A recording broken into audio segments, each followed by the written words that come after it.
Assalamualaikum warahmatullahi wabarakatuh. Selamat pagi, saya Indah Nunik Nugraini, CPNS tahun 2021, Dinas Kesehatan Kota Bekasi, ahli pertama apoteker. Di sini saya akan menganalisis video yang berkenaan dengan nilai dasar bela negara. A little bit tricky untuk saya menganalisis video tentang bela negara, karena mungkin sebagian dari kita berpikir bela negara adalah kegiatan yang berkaitan dengan melawan penjajah, kemudian menjaga keamanan negara, kemudian memberantas tindak-tindak terorisme, ya, dan sebagainya.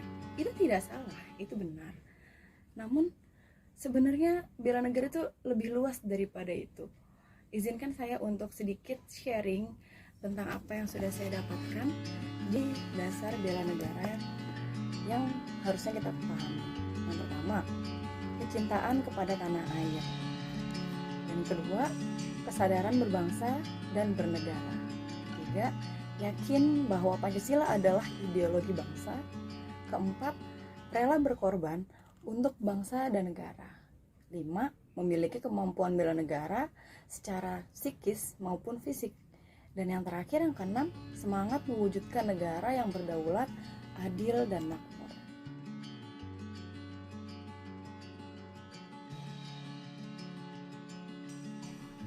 Bela negara terdengar identik dengan kontak senjata untuk mempertahankan negara tercinta. Namun istilah ini bisa diaplikasikan dalam kehidupan generasi muda kaum milenial saat ini. Berkontribusi lewat pekerjaan atau karya bagi negara jadi salah satu wujud bela negara. Bela negara ini adalah berbeda dengan wajib militer. Wajib militer itu adalah kita direkrut, semuanya wajib mengikuti kegiatan seperti militer. Nah, beda dengan halnya dengan bela negara. Bela negara adalah secara sukarela. Bela negara dalam olahraga jadi salah satu contohnya. Kedepannya yang akan saya terus lakukan itu mungkin dari latihan dulu. Dari latihan kita harus menjaga latihan kita agar tetap bisa menjadi yang terbaik, yang terkuat, dan yang intinya bisa menjadi juara lah. Tak hanya itu, bela negara juga bisa dilakukan dalam ranah politik. Dengan memberikan sumbangsi hak politiknya, setiap orang memberikan kesempatan untuk membawa Indonesia dalam perubahan yang lebih baik. Yang saya ingin ajak teman-teman yang khususnya masih muda-muda ini adalah ayo kita peduli pada proses politik. Dan kontribusi bisa macam-macam, nggak harus bergabung dengan partai, tapi jadi pemilih yang kritis misalnya. Kita milih pemimpin yang benar-benar baik, supaya nanti dia menghasilkan regulasi yang baik, supaya dia bikin good governance, itu kan bentuk bela negara juga. Minat masyarakat terhadap politik cenderung rendah. Hal ini dikarenakan stigma negatif yang ada pada partai politik serta kekecewaan masyarakat terhadap kinerja politikus. Namun tanpa disadari, sikap apatis kaum muda terhadap politik Indonesia dapat memperburuk sistem pemerintahan yang tentunya berdampak pada kehidupan sehari-hari. Nurnisa Rafina, Edward Ambarita melaporkan untuk NET. Nah, dari video tadi itu juga menunjukkan salah satu nilai dasar bela negara. Jadi nggak mesti harus tentang keamanan, penjajahan, dan terorisme atau lain-lainnya. Hal positif, hal simpel, hal-hal yang bisa dilakukan oleh kaum milenial. Nah, contohnya adalah hal-hal baik yang kayak gimana sih? Kita bahas bareng-bareng aja ya. Jadi misal yang pertama, menjaga keamanan sama ketertiban. Terus apakah saya harus menjadi polisi?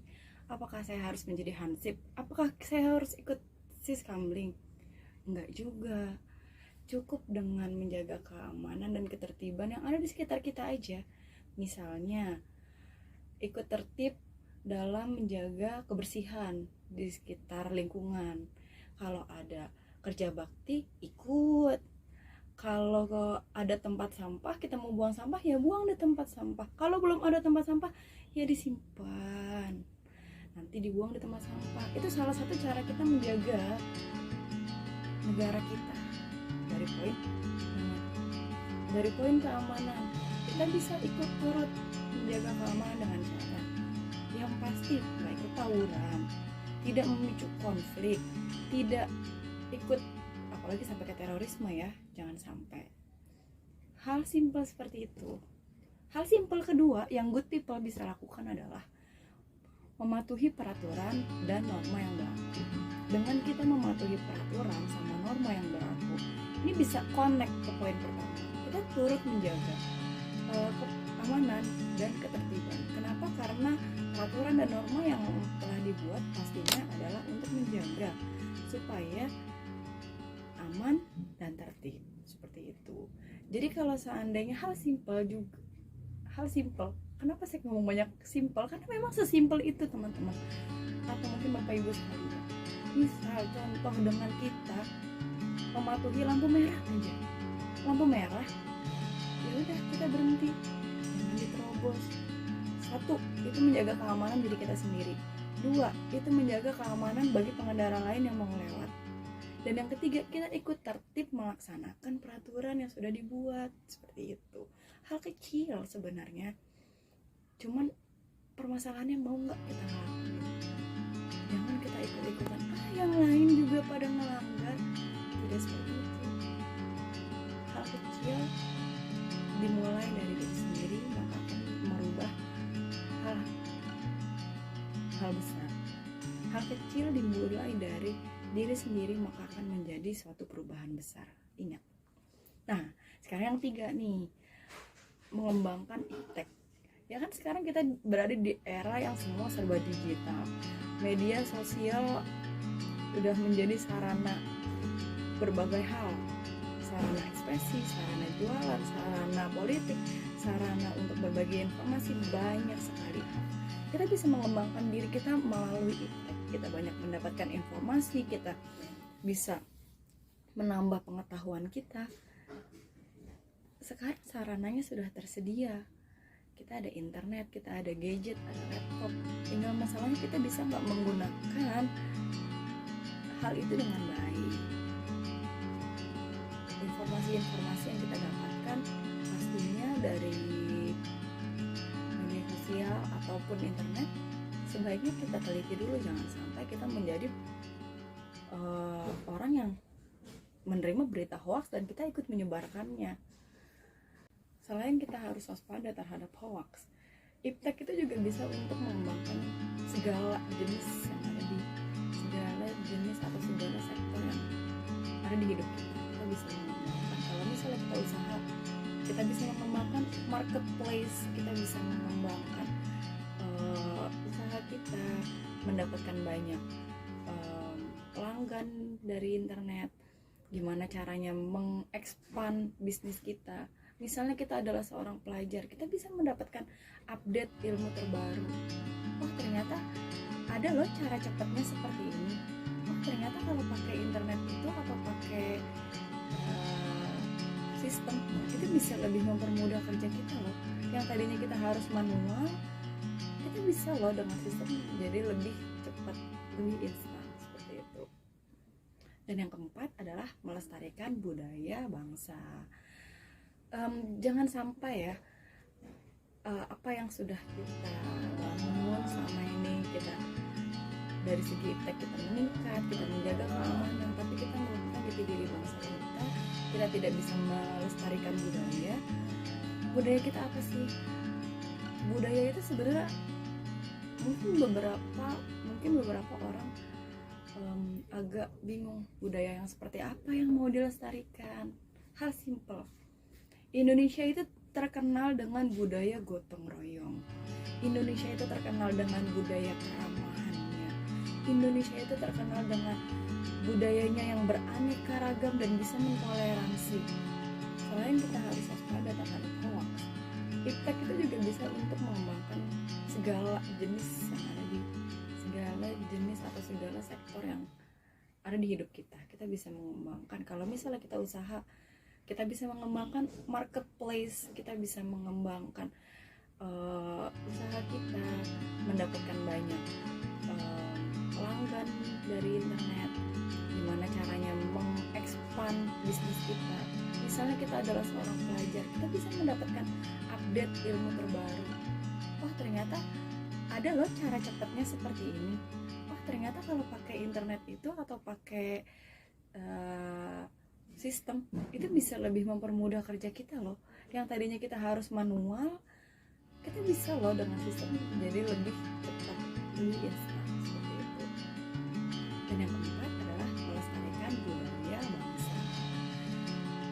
Jangan sampai ya apa yang sudah kita bangun selama ini, kita dari segi iptek kita meningkat, kita menjaga keamanan, tapi kita melupakan jati diri bangsa kita tidak bisa melestarikan budaya kita apa sih?